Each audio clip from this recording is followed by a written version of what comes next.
Hi, we're back. And the video that we saw in the last segment, that was a great job. And Warren, how about you tell us just a little bit about that video? Well, that video was actually a burst of inspiration. I had made the song that you heard in the background the day before, and I had all these random clips, and I was like, it'd be nice to put something together, test out my editing skills, and I came up with that, and it ended up being pretty great, and I hope everyone enjoyed it. It was just, I like to call it the burst of inspiration. That's it.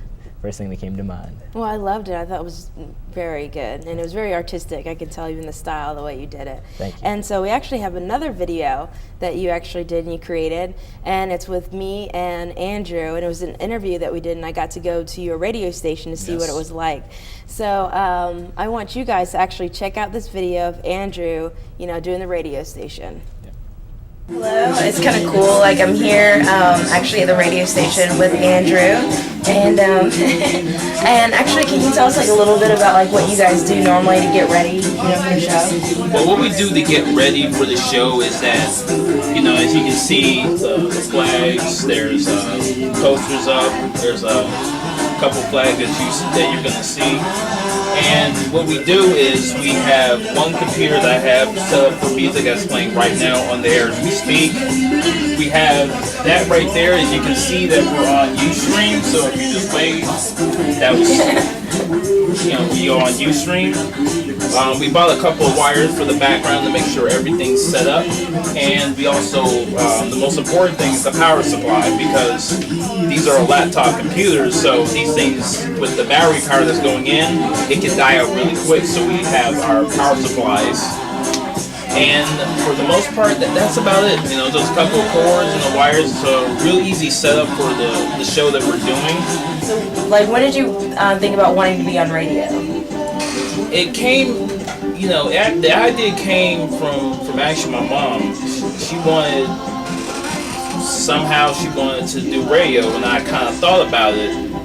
And then, I did my research on it. I called the station that we're on right now, where I used to work from a couple years back, and, talked to them about doing this show, any airtime available, and come to find out there was. So after we put everything together, we debuted May 27th of this year, which was Memorial Day weekend. And from that point on, we just started from there. Oh, that's great. So why did you think about doing like Caribbean classics here?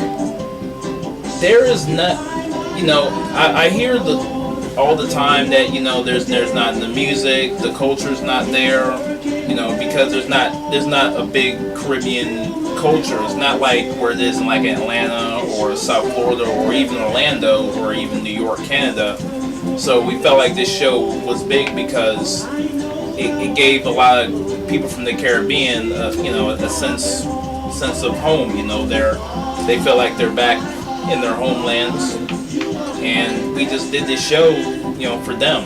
And also, there's a lot of people around here that that listen to reggae.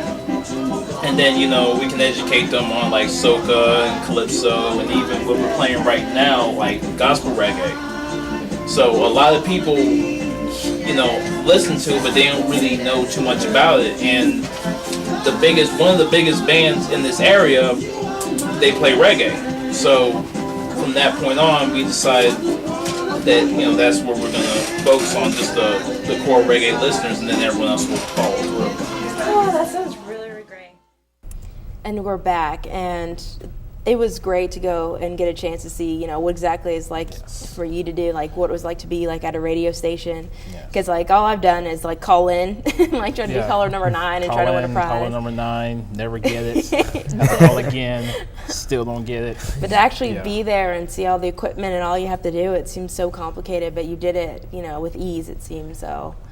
Well, that experience really helped me from previous, because I've said before that I was a producer.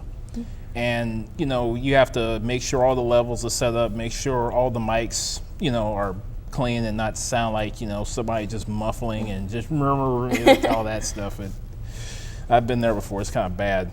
But, make sure all that is clean. And for my show, make sure that the sound that's coming on Ustream is everything's good and clean. And once that's on, it's just, just play the music and just, have a good time. I remember we talked a little bit about, how you decorated the place and it had all the Caribbean flags. Yes. And so why did you choose Caribbean music? The idea, the reason I choose Caribbean music is basically on my own